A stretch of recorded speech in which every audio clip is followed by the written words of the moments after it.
Si Anda ini mencari jabatan atau mencari apa ini di DPD ini? Ya, bagi saya jabatan itu adalah alat. Oke. Tujuan akhirnya seperti yang disampaikan oleh Imam Al-Mawardi dalam kitabnya Al-Ahkamus Sultaniyah, bahwa beliau menyampaikan al-imam mawdu'atun li khilafatin nubuwah fi hirasatuddin wa fi siyasatid dunya. Bahwa politik dan kekuasaan imamah itu perlu diwujudkan dalam rangka apa? Meneruskan risalah kenabian. Tinggal masuk ke TPS, buka nomor 18. Assalamualaikum warahmatullahi wabarakatuh. Pemirsa Pada Suara TV, saya bertemu kembali dengan sosok muda, tokoh NU. Enggak kaleng-kaleng ini, jabatannya sebagai Ketua PCNU Jakarta Pusat dengan Gus Saifuddin. Apa kabarnya, Gus? Alhamdulillah. Nah, Pak Yusuf, kelihatannya segar, semangat ya. harus selalu semangat. Semangat. Menjemput hari esok yang lebih baik. Itu yang penting. Nah, ini Gus ya. Saya tadi ke kantor Anda di sini. Iya. Ada baliho besar-besar nih sepanjang Jakarta Selatan, daerah Fatmawati, kemudian Kuningan. Itu Gus Saifuddin nomor 18. Dan ternyata ini saya deketin ini balihonya. Anda itu menjadi salah satu calon DPD DKI Jakarta. Insya Allah. Ini beneran ini. Iya.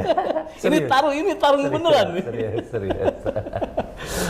Jadi pemirsa, kalau baliho bertebaran di mana-mana, Anda ke daerah Jakarta Selatan, Jakarta Pusat, ini basisnya itu ya, Jakarta Utara.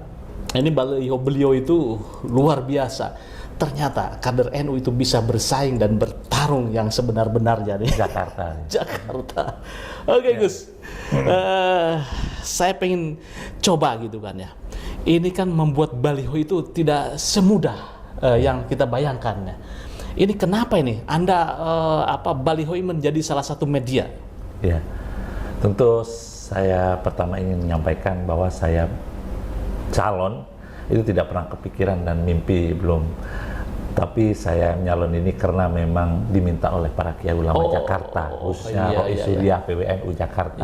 Tentu amanat beliau ini harus saya jalankan dengan sungguh-sungguh karena membawa nama besar NU, ya kan? Ini perahu besar ini yang saya diminta untuk mengemudikan ini, apalagi saya juga dari keluarga Duriah pendiri NU.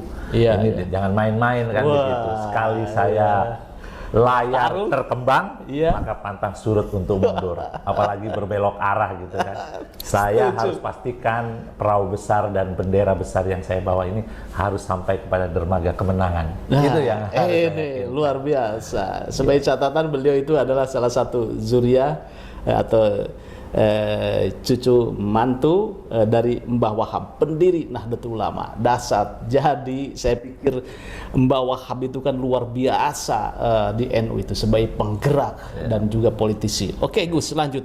Jadi misi Anda ini mencari jabatan atau mencari apa ini di DPD ini? Ya, bagi saya jabatan itu adalah alat. Tujuan akhirnya seperti yang disampaikan oleh Imam Al-Mawardi dalam kitabnya Al-Ahkamus Sultaniyah, bahwa beliau menyampaikan al-imam mawdu'atun li khilafatin nubuwah fi hirasatuddin wa fi siyasatid dunya. Bahwa politik dan kekuasaan imamah itu perlu diwujudkan dalam rangka apa? Meneruskan risalah kenabian. Risalah kenabian itu apa? Adalah menjaga agama itu sendiri, menegakkan kebenaran, keadilan, dan kemakmuran dan kesejahteraan umat. Itu yang dinyatakan. Sehingga politik adalah alat. Tujuan akhirnya seperti yang disampaikan oleh Imam Wardi. Yang ketiga ya memang amanat yang harus diberikan itulah yang saya harus jalankan. Jadi ini setuju nih, kalau dari sisi jabatan ini kurang mentereng apa? Pebisnis sukses, ketua PCNU gitu kan, masuk ke DPD itu sebagai alat perjuangan. Karena berjuang dengan politik gitu kan ya, dengan kebijakan itu tuh lebih efektif ya di situ ya. Baik, kenapa nggak ke partai, Gus? Nah, karena NU secara organisasi kan nggak boleh berpolitik praktis, begitu kan. Pilihan yang nyaman buat saya adalah DPD. Walaupun DPD tidak sebesar perannya DPR RI gitu kan. Dan keseriusan saya ini saya harus jawab dengan langkah-langkah. Memang seperti campaign modern ya, mau nggak mau harus ada spanduk dan segala macam. Karena NU yang mayoritas di DKI ini kalau mereka tidak tahu ya tentu nggak akan milih saya. Maka harus popularity itu menjadi penting buat saya. Saya populer mungkin di tingkat NU struktural gitu, tapi di NU kultural kan belum. Nah, itulah spanduk-spanduk saya harus sebarkan. Ini loh ada warga NU dari kalangan NU yang kader NU ya. Mudah-mudahan inilah ikhtiar kami gitu. Jadi tidak hanya baliho dan spanduk, artinya terjun juga ke bawah ya, terjun belusukan ke pasar, dari kampung ke kampung, menyapa warga NU yang di pinggiran begitu kan. Alhamdulillah mereka menyambut baik. Jadi hasil belusukan Anda ini ke bawah itu ya, ke bawah itu kan ke pasar, terus grassroots, akar rumput, orang terpinggirkan. Itu seperti apa keluhannya, dan mereka itu saya yakin ini mereka itu kebanyakan orang NU, Gus Nur. Kebanyakan orang NU di bawah. Mereka merasa senang, oh ada orang NU yang maju begitu kan. Kedua kita melihat keadaan mereka itu, ternyata mereka memang ada semacam keinginan gitu ya, harapan untuk ada dari kalangan kita yang maju, sehingga mereka benar-benar paham kondisi dan situasi harapan warga NU itu sendiri. Misalkan banyak pedagang-pedagang itu yang sampai saat ini mereka ada yang masih kelilit hutang, begitu ya kan? Ojol, pinjol, ya kan? Nah, ini yang mereka harapkan ada semacam regulasi agar mereka itu tidak terjerat. Dan kebutuhan modal mereka bangkit dari COVID, itu banyak pedagang-pedagang yang kesulitan untuk bangkit. Saya pikir pemerintah juga perlu memberikan uluran tangannya, hadir di tengah-tengah masyarakat dengan bantuan modal yang tidak memberatkan mereka. Terus harga yang memang cenderung naik dan pembeli yang cenderung turun, ya kan, mereka itu harus tidak boleh dibiarkan gitu loh, keluhan-keluhan yang mereka hadapi. Fasilitas yang ada itu juga perlu diperbarui dan diperbaiki. Maka langkah pertama saya ingin mendorong nanti itu paling tidak DPD itu harus sejajar lah. Mereka ikut membahas perundang-undangan dan budgeting, anggaran dan pengawasan gitu kan. Sehingga DPR itu perlu ada penyeimbang, dan penyeimbangnya adalah DPD ini. Dan sehingga yang dihasilkan oleh DPR dalam hal ini legislasi itu mempunyai output yang berkualitas. Kenapa? Dibarengi dan ditemani, berkolaborasi, berkoordinasi dengan partnership dengan DPD ini. Karena DPD ini sebenarnya berat loh, didukung satu provinsi. Jumlahnya pemilihnya juga jutaan, gitu kan.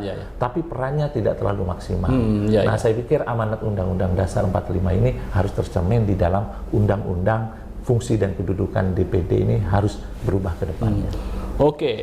DPD adalah legislator atau perwakilan Anda. Umpamanya DKI berarti perwakilan Anda ini di DKI. Bagaimana aspirasi ini bisa masuk ke Gus Saifuddin itu kan ya. Jadi masalah kemiskinan, masalah himpitan ekonomi, pinjol dan lain sebagainya itu yang akan Anda pikirkan ya Gus di situ ya. Baik Gus, kembali lagi nih. Nah, ini NU tidak boleh berpolitik praktis, tetapi Anda punya cita-cita luhur untuk merealisasikan cita-cita politik para pendiri NU. Nah, apa saja yang telah Anda lakukan nih selain tadi turun ke bawah itu ya? Terus kemudian juga pasang baliho besar-besaran. Ini kalau budget baliho itu kan luar biasa, nggak bisa. Saya rasa begini. Ya, karena ini lagi amanat dan membawa nama besar. Apapun yang harus saya lakukan, baik tenaga, pikiran, bahkan materi, itu harus saya lakukan. Ini untuk memenangkan harapan-harapan rakyat itu, harapan-harapan kiai dan harapan umat itu. Saya lebih baik merasa sakit saat ini, artinya bersusah payah, dan sakitnya saat ini itu justru menurut saya itu lebih baik daripada nanti sakit kita justru karena tidak maksimal. Kecewanya selama itu akan 5 tahun gitu. Dari sebulan, 2 bulan, 3 bulan kita harus all out. Harus kita menangkan. Karena itu akan tertebus. Kalau kita menang, rasa sakit itu akan hilang. Iya, betul. Kalau kata Ki Said, orang Islam, orang NU itu harus menang. Kalau kalah, dosa. Jadi kalau Anda merasa orang NU, bantu nih Gus Saifuddin nomor 18 pada 14 Amin. Februari 2024 ya. Tinggal masuk ke TPS, buka nomor 18, ceprot. Itulah jihad politik gitu ya. Ya, bahwa jihad politik itu bukan hanya kewajiban individu-individu. Misal kewajiban saya, tidak. Kewajiban kita semua. Artinya yang tidak calon harus punya kewajiban untuk memilih yang benar. Memilihnya harus melalui basiron, masalah berdasarkan mata hati, gitu kan, dengan naluri, dengan perhitungan yang matang, tidak boleh sembarangan. Karena kita kalau salah memilih, maka kita akan rugi 5 tahun. Iya, baik. Jadi memilih itu bukan persoalan duniawi saja, tetapi persoalan ukhrawi atau akhirat. Ya. Nah, kira-kira begitu. Nah, kira-kira setuju tidak, Gus? Setuju. Jadi coblos-mencoblos akan Anda bertanggungjawabkan nanti di akhirat. Ini bahwa hari esok itu akan lebih baik. Iya. Itu tergantung dari pilihan-pilihan kita. Kalau kita meyakini bahwa apa yang kita lakukan sebagai ikhtiar untuk menjadikan Indonesia atau Jakarta ini lebih baik, maka pilihlah yang terbaik dari sekian yang baik. Iya. Maka Allah menyampaikan, innallaha la yughayyiru ma biqaumin hatta yughayyiru ma bi anfusihim. Sungguhnya Allah tidak akan merubah suatu kaum kecuali kaum itu sendiri yang merubahnya.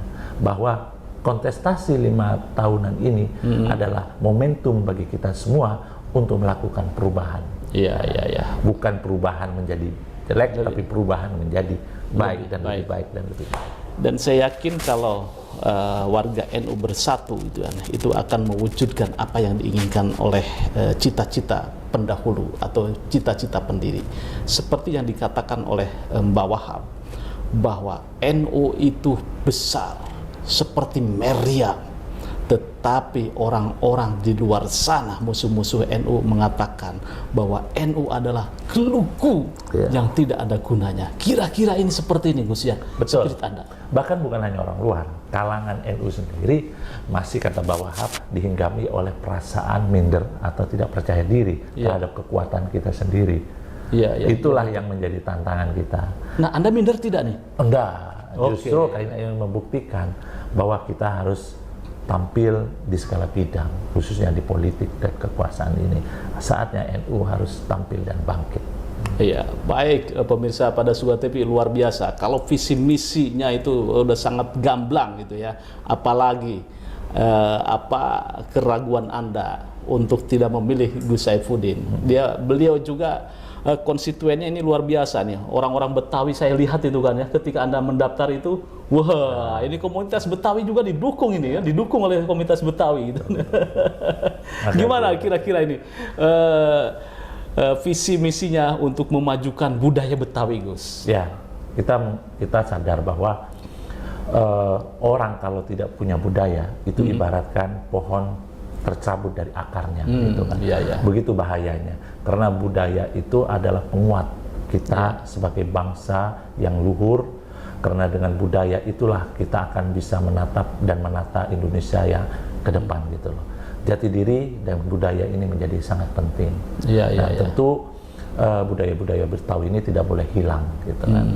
Harus tetap berada di Jakarta sebagai akar budaya kita adalah Betawi ini. Oke, nah ini kan di Jakarta itu tidak hanya orang Betawi, tidak hanya orang NU, tetapi ada anak-anak milenial nih, Gus. Nah, program Anda ini untuk merekrut anak-anak milenial itu melek teknologi ini seperti apa nih, Gus? Begini, kalau kita bicara anak muda itu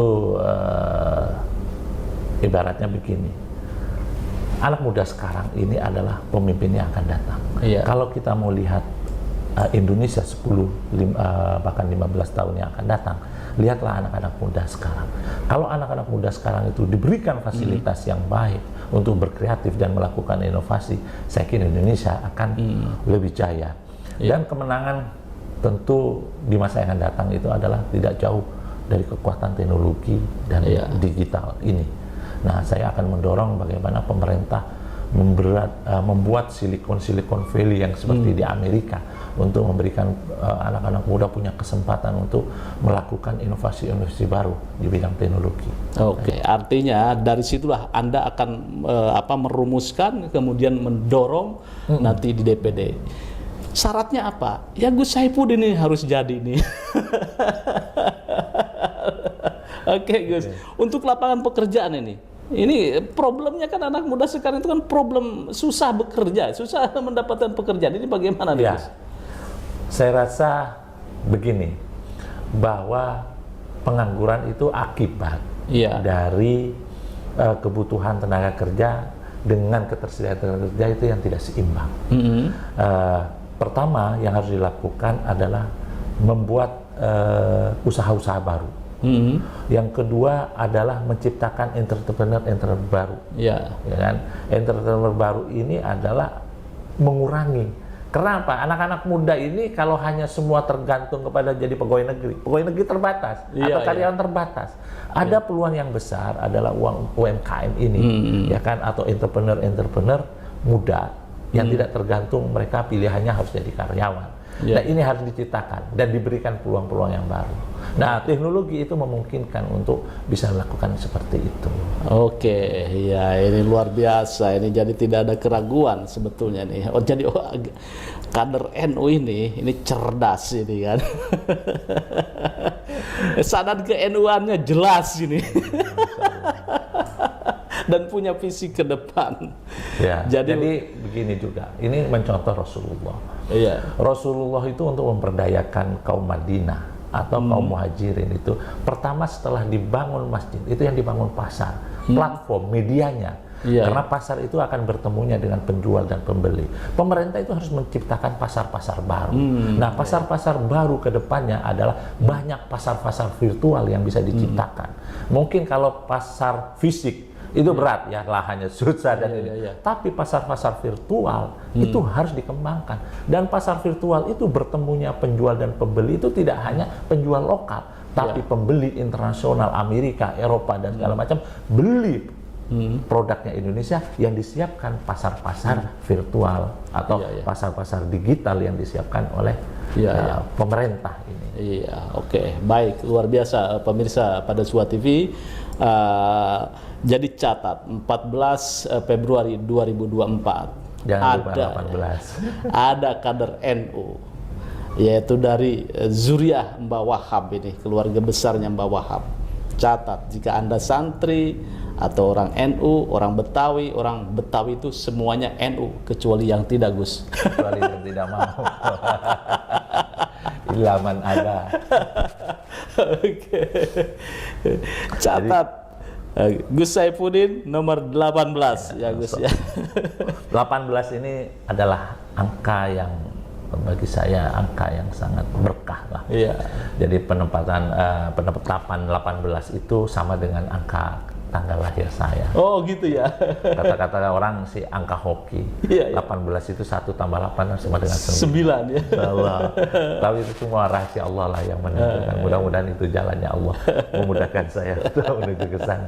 Tapi saya yakin kalau itu berhasil, itu adalah keberhasilan kita semua. Kalau itu menang, itu kemenangan kita semua. Nah, closing statement, Gus? Iya. Ada? Ya, saya pikir saya ingin pakai pantun.